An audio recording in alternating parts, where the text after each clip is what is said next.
So when we think about planning, publishing, and measuring content, what do we need to do there on our Facebook page? How do we plan? How do we schedule and publish? How do we measure what we're doing? I want to talk to you a bit about that.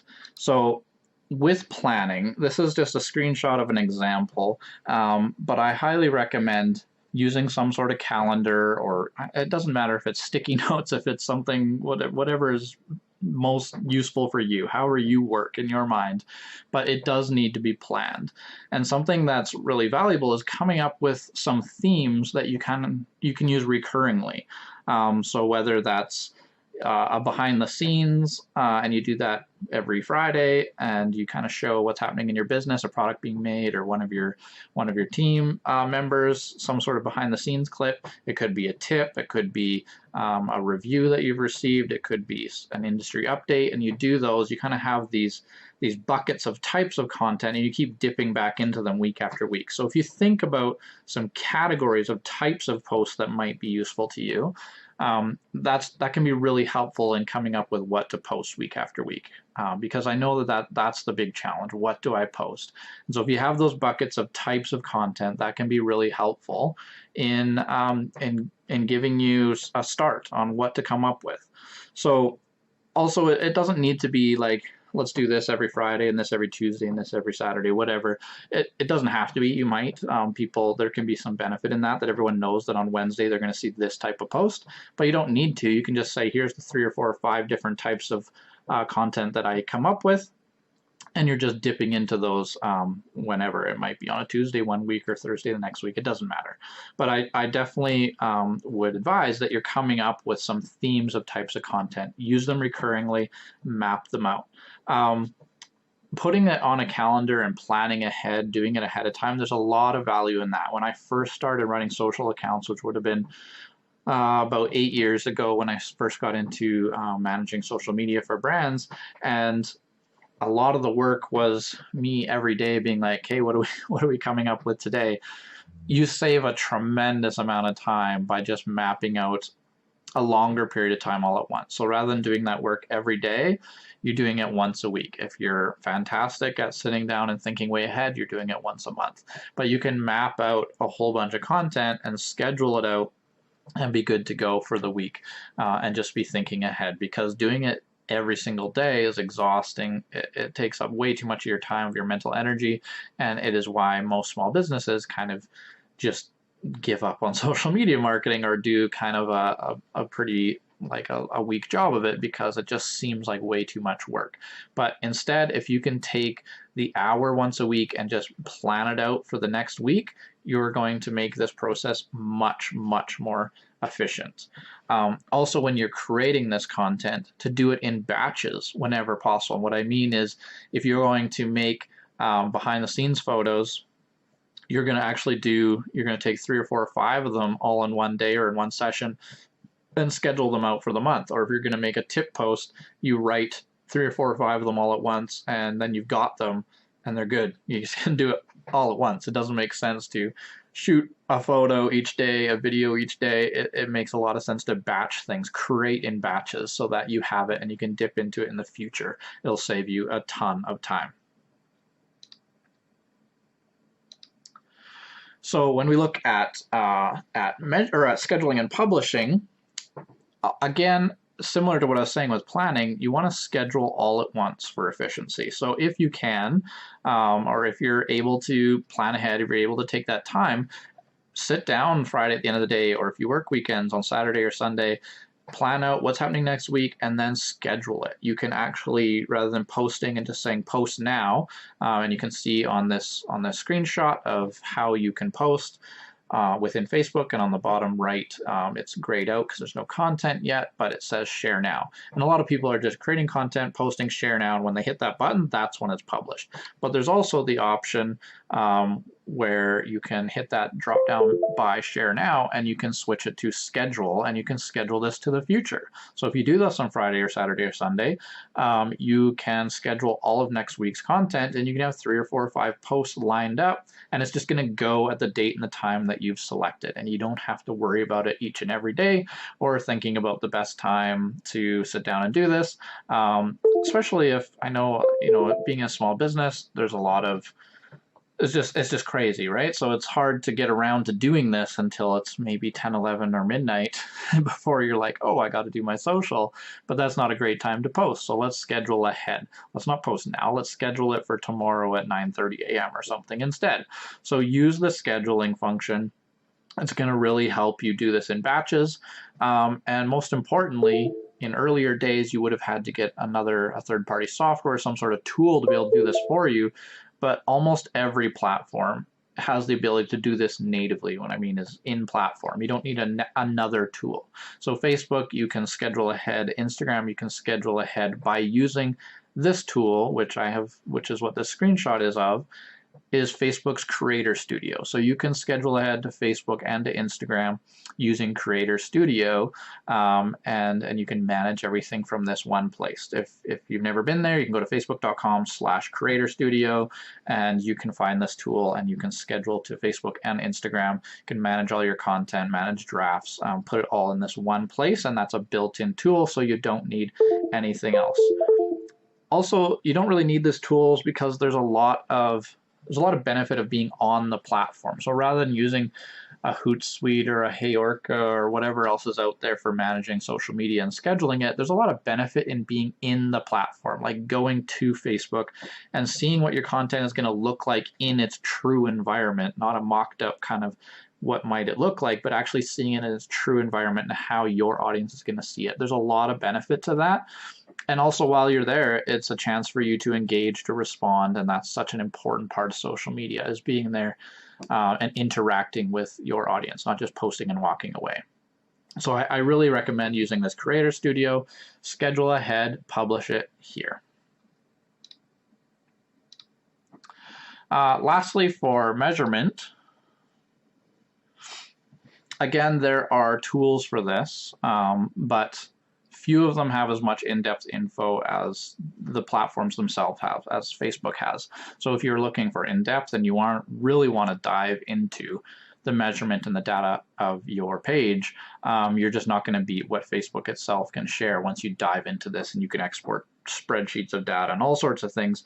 And so if you're really into it, this is the best way. And if you're just looking for a simple view and just want a quick glance at what's important to your business, it can also provide that because there's these dashboard views. You can, of course, use other tools for measuring and monitoring if you want, but I'm just urging you, it's not necessary. Save the money. You can actually just do everything in platform.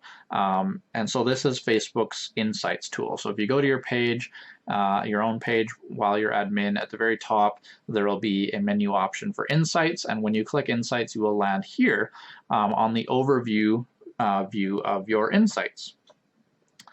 The important thing about how to measure the effectiveness of your business is knowing what to measure, right? So we've got thousands of different metrics we could pay attention to.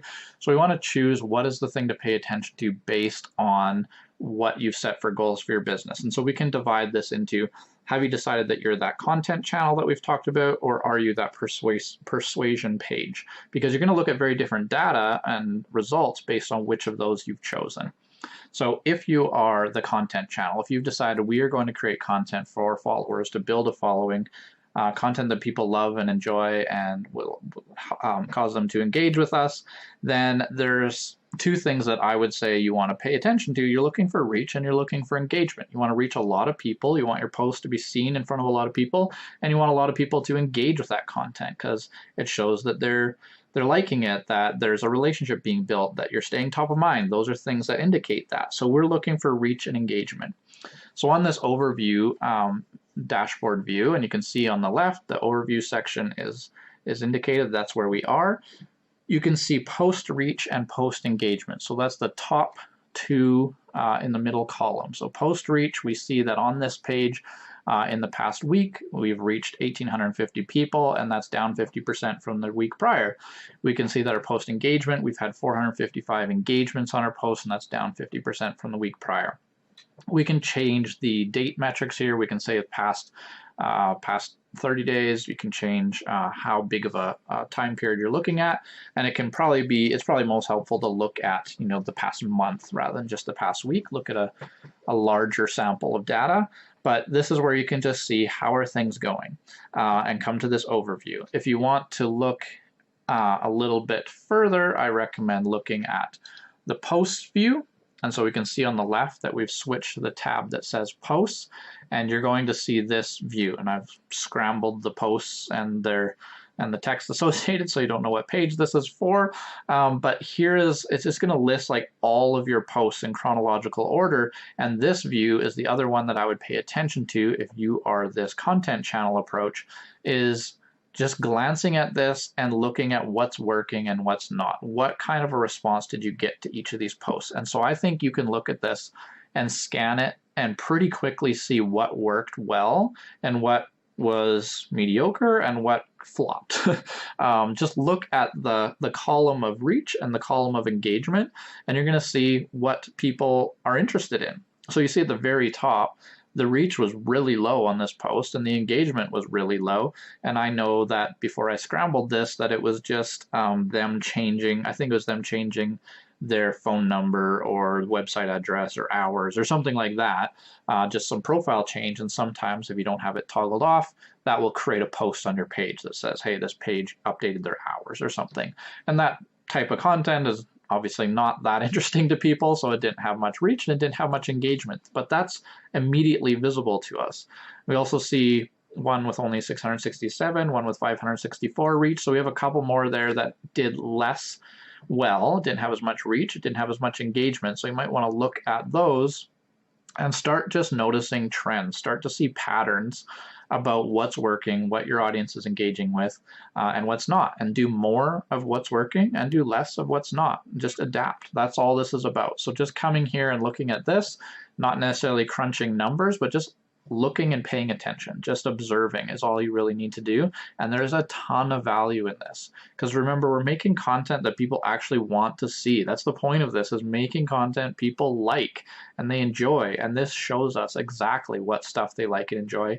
Do more of that. So that's how to do content channel metrics. If you're looking to do that type of Facebook page management, that you're doing the content channel, you want reach, you want engagement, go to that overview section, check your post reach and post engagement, just pay attention to those. How's it going? Is it better? Is it worse? And then come to this post section and just look chronologically, how have the posts done?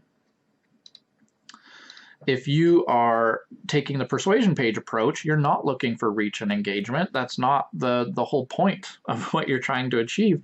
You're just trying to be that page that people can come to, that they can find more information about you and then reach out and become a customer. So we're not going to pay attention to post reach and post engagement here, but we're still on this overview tab. And the two things I would pay attention to if you're taking this approach is look at page views. And so you can see that top center, page views, and that means people who've come to your page. That's it, right? So it's not just seeing your content in their feed, because if you're taking this approach, that probably won't happen at a very large scale, but this is people who've come to visit your page and look at who you are. And that indicates that they're trying to find out more about you, right? That's the reason they've come to you. If you're in this persuasion page tactic, is that they have come to find out more information about you. So they came looking for your content, looking for your phone number, for a link, for information, for reviews, whatever. They've come there looking for something. And so page views is important. How many people are coming and actually looking at our Facebook page? So this business had just over 200 people in the last week look at their Facebook page.